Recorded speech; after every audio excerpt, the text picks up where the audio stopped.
지분 강의를 듣고 나서 나한테 얘기 안 하고 단독으로 들어갔어. 인천 사는 친구인데, 여자분인데, 나한테 지분 강의를 들었으면서도 요거 입찰 들어갈 때 내가 뭐 다 연락을 할 수가 없잖아요. 그냥 가까이 있는 사람한테만 얘기해 주는 거예요. 이거를 낙찰 받았더라고. 낙찰 받고 기분이 좋아서 착한 거예요. 뭐 이거 뭐 보증금 얼마 안 될 것 같으니까 3분의 1 인수한다고 생각하면 또 별거 아니겠다 생각해서 낙찰 받았는데, 갔더니 한 전부 합체가 한 1억 정도 된대 이게. 그러니까 이 사람이 8천이고 뭐 하는데 나머지 보니까 금액이 얼마 안 되는 거야. 보니까 뭐 500 뭐 몇긴 하고 뭐 지하고 뭐 얼마 안 돼. 한 1억 정도 돼요. 그래가지고 이거를 갔더니 누구냐면 이 채무자겸소 지분 경매 당한 사람이 임대인이야. 다른 사람들은 뭐 동의만 했고 뭐 어떤 사람은 동의 안 했고 뭐 이렇게 하더라고. 그래가지고 이걸 다 인수해야 되니까 1억을. 1억을 인수해야 되니까 이게 9,300 얼마니까 거의 2억에 산 거야 이게. 2억. 그러니까 생각하는 게 답이 안 나오는 거지. 그래서 이거 어떻게 했으면 좋겠냐고 찾아왔더라. 그래서 내가 어떻게 했을 것 같아요? 어떻게 했을 것 같아요? 에? 여러분 콜럼버스 이 달걀 기억나세요? 계란을 세우려니까 어떻게 했어요? 못 세우죠? 콜럼버스가 어디 깨서 밑에 깨니까 세우지죠? 이거는 간단하게 입찰 보증금 포기하면 되는 거죠? 850만 원. 웃어요? 그게 대단한 거예요, 그게. 이거 잔금 치르면 어떻게 1억 인수해야 되는 거예요. 1억 인수하는 게 좋겠어요? 이제 850만 원 포기하는 게 낫겠어요. 그래서 여러분들 이런 일이 생기면 조심해야 돼요. 이 사당동에 지분 나온 거는 아주 내가 그래서 그거는 아예 그냥 입찰 들어가면 안 된다. 그 낙찰 받으면 아예 신용불량 돼버리는 거예요. 이게 이제 제가 기억은 잘 안 나는데 그것도 마찬가지지만 이런 거예요. 이 경매가 2번, 3번 막 들어가가지고 이제 주택인데 다가구주택이요 임차인도 꽤 많아요. 근데 위치는 좋아. 이 건물만 3분의 2 가지고 있고 이제 C가 그리고 이제 이 건물만 또 A가 뭐 3분의 1인가? 이게 좀 A가 건물만 한 5분의 한 3 가지고 있고 이 사람은 5분의 1 이렇게 되는가? 또 B가 5분의 1 가지고 있고 아니다. B가 5분의 2 이렇게 됐나 보다. B가 5분의 2 가지고 있고요. 이렇게 됐어요. 그리고 땅은 A는 하나도 안 가지고 있고 C가 뭐 한 3분의 2 가지고 있고 뭐 D가 3분의 1 가지고 뭐 이런 식의 형태가 돼 있는데 요 지분이 이제 나온 거예요, 이게 이제 후면으로 나오니까 요거를 이제 몇 번 입찰 들어간 거예요, 사람 들어가면 어떻게. 왜 이 사람은 들어갈 때는 이 사람하고 두 사람하고 이제 공동 책임이 있을 거라고 생각했잖아요. 근데 이 사람은 이미 여기 5분의 1 지분을 지분 경매로 매각될 때는 그때는 임차인이 다 대항력이 없었어. 이거 경매로 낙찰받을 때는 이게 채권이 선순위라 대항력이 없어. 그러니까 이거를 낙찰받은 사람들이 A하고 B가 공동으로 해가지고 책임질 거라고 생각해서 낙찰받았는데 어떻게 했냐면은 얘는 책임을 전혀 안 짓는 거예요. 얘가 낙찰받고 계속 경매가 들어가는 거야, 이거는. 위치가 좋으니까 이제. 그래, 이거 인수하니까 어디요? 이게 계속하니까 여기 임차인들은 가보면요. 10년 산 사람은 뭐, 이 사람은 가지도 못해. 이거 누가 살 사람도 없고, 경매당해도 낙찰받고 포기해버려, 그냥 돈을. 그렇게 계속 하니까 어떻게, 이게 10년 이상 살아가지고 어떻게 구제할 수도 없어요. 가난은 나라님도 뭐 구제 못 해준다 그랬죠? 정말 이거 가난을 나라님도 못 구해주는 이런. 그냥 이 사람 이사도 못 가고 여기서 평생 늙어 죽어야 되는 상황이에요. 아주 독특해 이거. 경매대 이 사람이 경매대가지 여기서는 말썽이니까 죽어가지 이 사람이 다 인수하는겨. 낙찰 받으면 이제 그걸 알아. 이 사람 만나보면 무슨 소리야? 내가 할 때 다 이 대학력 없는 사람이야. 이 사람도 머리가 아프죠? 지분을 가지고 있는데 해결이 안 되는 게 빨리 뭐 어떻게 되지? 이걸 누가 사겠어? 여러분들 이런 거라든가 이런 거 사게 되면 어떻게 되겠어요? 낭패를 보게 되는 거예요. 뭐? 머리가 아무리 좋으면 뭐 할게요? 응? 저게 기본적인 생각만 갖고 하면은 생각보다 이게 이런 부분도 이제 그래서 그렇게 포기됐고 여기 보면 등기부에 이렇게 세 사람이 공동 이럴 때 볼 때는 이 사람이 그 집에 살잖아 이정민이가 다른 사람들은 다른 아파트에 살고 파주에 살고 그래요. 계약을 두 사람이 했다 그러더라고. 이 사람은 계약도 안 하고 그 이 사람이 하니까 이 사람은 뭐 자기는 계약만 동의했다고 이 사람이 임대니까 얘가 돈을 다 받은 거라. 그래가지고 이런 거는 이제 보면 그런 상황이 됐다 이렇게 보시면 돼요. 그래서 누가 임대인이냐 이런 게 중요하다는 거죠. 여기 보면은 여러분 이제 그리고 우리가 아파트를 보면 이제 보면 이 그 채무자가 누가 표시돼요. 아파트가 이제 이런 게 이제 그 아파트에 아파트 등기부를 떼어보면요. 근저당 이렇게 정해놓고 채무자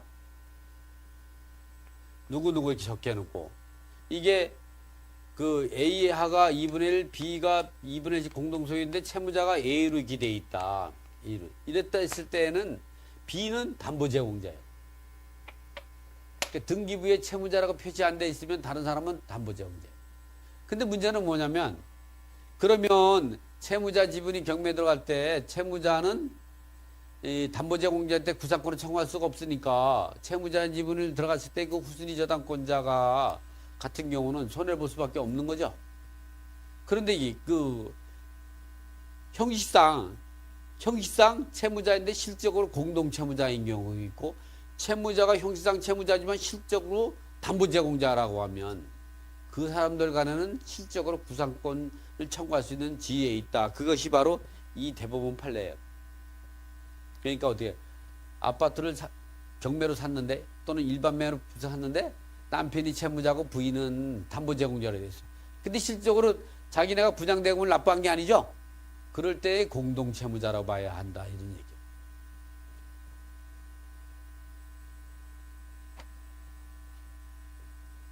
대법원 2013-41097일 판결에 보면 실질적 물상보증인인 채무자와 실질적 채무자인 물상보증인 소유 각 부동산에 공동저당권이 설정되고 이어 실질적 채무자인 물상보증인 소유의 부동산이 후순위 저당권자가 설정된 경우 실질적인 채무자인 물상보증인 소유의 부동산이 먼저 경매되어 공동저당권이 변제받은 경우 후순위 저당권자가 실적인 물상보증인인 채무자를 상대로 후순위 저당권자의 그 민법 368조에 따른 후순위 저당권자의 법정 대의권을 행사할 수 있는지 없다 그랬죠.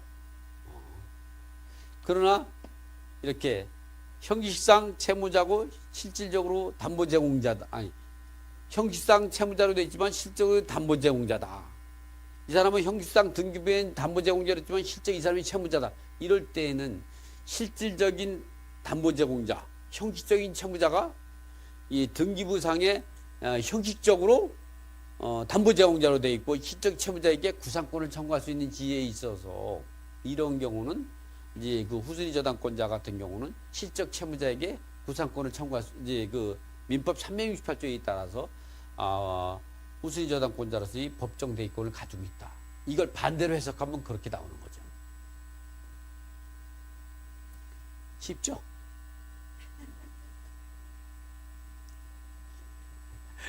이게 아주 중요한 거예요. 예? 나중에 여러분은 아직 이런 거 안 해봤어요. 엠피어를 한 사람들은 이거 지분 경매에서 다른 공자의 잘못된 판 수억을 손해본 경우 이것도 방배동 같은 경우인데 이 지분 같은 경우 이렇게 이게 두 개의 지분 따지면 한 20억 되는 거예요. 큰 거예요. 방배동 비싸죠? 근데 이거를 이제 그 어머니가 2분의 1, 딸이 2분의 1 가지고 있는데 딸 지분이 경매가 나왔는데 거기를 그 컨설팅하고 자문하는 친구가 엉터리로 해줘가지고 이게 이 자문도 잘 해줘야 돼요. 한 2, 3억 손해 보게 된 그런 얘기를 내가 얘기해 준 거예요.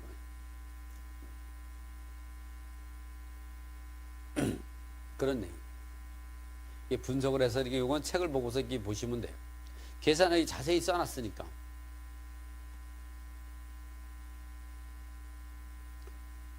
또 요번에는 이제 요건 뭐 이 그 밭 같은 거 논이나 밭 같은 거 3분의 1 지분이 경매가 들어가도 이제 농지증을 발급 받아줘요.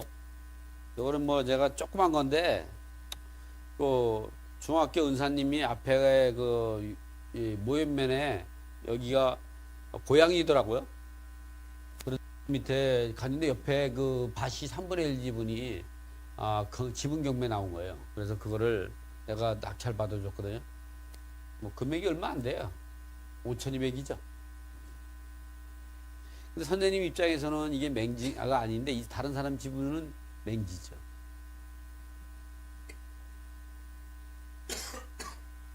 그랬던 얘기를 여기다 기재해 놓은 거예요.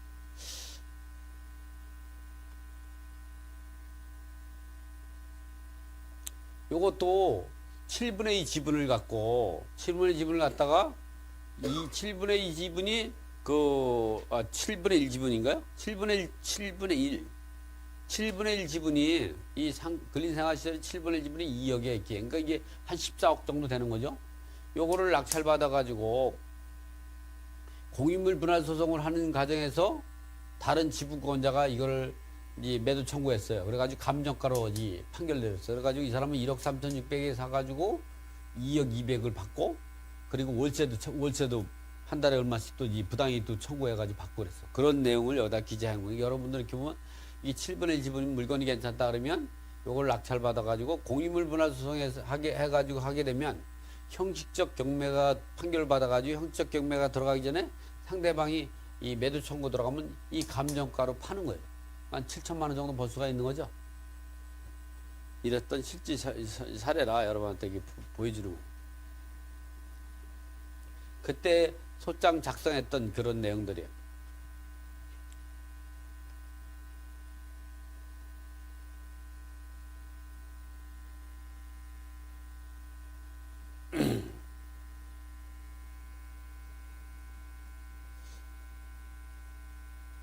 요거 같은 경우도 보면 이제 그 지분 매수 후 공유물 분할 청구 소송의 도중에 공유자가 변경된 거예요. 우리가 이제 공유물 분할 소송을 할 때, 공유물 분할 청구 소송을 할 때 A가 2분의 1, B가 2분의 1인 상태에서 요거를 지분 경매로 지분 낙찰 받고 이제 요 자기 지분하고 B 지분 전체를 갖고 공유물 분할 소송을 하죠. 공유물 분할 청구의 소를 제기하는데 이럴 때에 뭐 자기 거에 자기가 팔지는 않겠죠. 이렇게 판결을 받아놓고 판결을 받아놓은 상태에서 소유자가 시로 바뀌거나 또는 판결이 임박해서 시로 바뀌거나 이렇게 된다면 이 판결의 효과는 이제 이 판결 갖고 이 A, C 지분을 모두 경매를 신청할 수 없어요. 판결을 받아놔도 이건 일반 채권에 불과하죠. 그래서 이 채권은 그 이후에 바뀌어도 못해요. 그래서 이럴 때는 어떻게 하냐. 여기다가 공유물 분할 소송하기 전에 처분금지 가처분 해놔야 돼요. 또 요즘에는 또 여러 사람 여기 자기 지분에는 또 가등기 하죠. 응? 이렇게 해서 공유물 분할 소송을 하게 되면 사람은 어떻게 해서요? 이제 B가 압박을 받죠. 그래서 저런 상태에서 이루어지게 되면 이제 그 상대방 지분을 싸게 살 수가 있는 거죠. 그래서 이렇게 하는 거예요. 근데 이 지금 같은 사례 같은 경우는 이 가처분을 안 해가지고 판결 받아가지고 경매를 신청했는데 그 지분이 변경이 돼 있는 거예요. 다른 사람으로. 그래서 또다시 공익물 분할소송을 또 했어요. 어떻게? 그러니까 기분이 좋겠어요? 나쁘겠어요? 나쁘죠? 기분 좋은 사람이 있는가 봐, 그렇게 해도. 아직 그 생각이, 개념이 없나? 예? 뭐 생각 안 하면 이제 걱정거리가 없다 그랬죠? 그래서 이 부분 같은 게 여러분들 이렇게 공익물소 할 때는 이 가처분을 해놓고 하는 게 좋아요. 금액들 650만 원에 낙찰 받아가지고 공익물 분할소송을 2번 내려고 생각해봐요. 얼마나 힘들었을까. 받아가지고 이 경매 붙여가지고 지분별로 나눠가져라 판결을 받은 거야. 그래서 형식적 경매를 집어넣었더니 기각된 거예요. 왜냐면 소유자가 변경된 거죠. 얼마나 황당하겠어요. 그래서 또다시 이제 이걸 들고 왔다라고 그래서 또다시 가처분 해준 거예요. 그래서 그때 썼던 가처분이에요.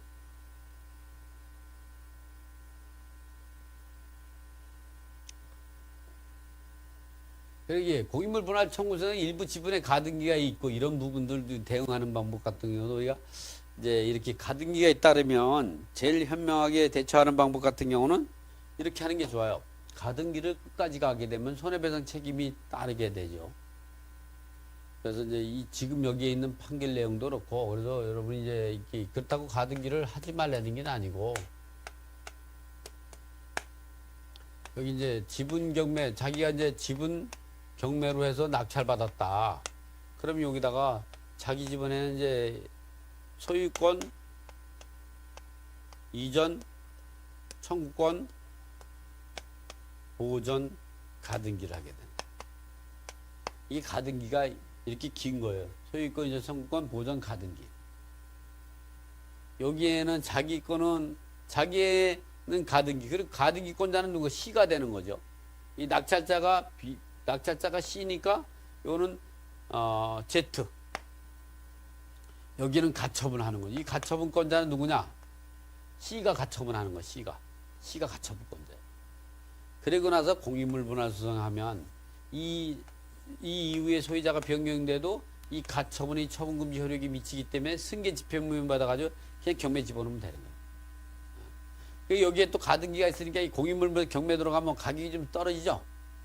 이런 경우는 자기가 낙찰 받으려고 생각할 때는 가등기 하는 게 맞아요.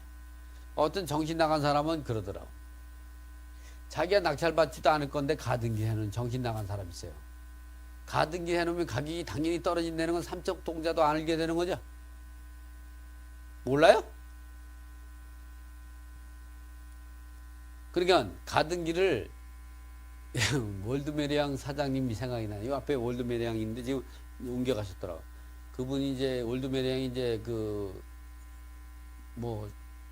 남양주에 있는 땅이 아파트 부지로 샀던 것들이 상이 안 좋아서 경매도 당하고 공매도 당하고 신탁공매도 들어가고 막 아주 수십만 필지가 있게 되는 거예요. 근데 자기 고문 변호사가 나이가 한 80이 넘으셨어요.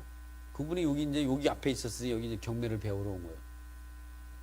근데 결국은 뭐냐면 그거 물어보려고 온 거예요. 근데 그 사람들이 비용 40만 원 이게 비용이겠어요? 근데 얘기를 안 해. 자기 신분을. 나는 막대하는 거지. 나이가 많든 이렇게 그것도 모르냐고 막 이렇게 그러는데 나중에는 자기 명함을 내가 사실은 이것 때문에 왔다. 근데 자기 고문 변호사가 이야기를 하는데 도저히 신뢰가 안 가서 자기는 그걸 비싸게 팔아가지고 빚을 갚아야 되고 그거 살 여력도 없는데 고문 변호사 선보 거기다 유치권을 신고해야 하는데요. 그리고 그냥 기계 이런 거 있잖아, 이런 거 갖다 막아놓고 프레카드 걸어놓는다는 거예요. 그래서 자기 생각에도 자기 생각의 이상에서는 그러면 가격이 떨어질 텐데 왜 그렇게 하느냐. 이 변호사들은 생각이 단순해요. 누가 아군인지 적인지는 꼭 우리가 구분해야죠. 여기도 보면 나하고 아군이 있고 적이 있는 거예요. 내가 적을 딱 찍어놨어요. 대답할 때 대답을 하는 사람들은 나의 적이야. 대답을 했던 사람은 아군이. 이걸 생각하면 자기가 비싸게 팔아가 빚을 갚으려면 유치권이 아니라 언제든지 여러분이 행복해 오시면 언제든지 맑은 빗자루 청소까지 하고 물청소까지 해서 깨끗하게 언제든지 보내드리고 오시면 제가 음료도 대단하게 했을 때니까 언제든지 이 땅을 사세요.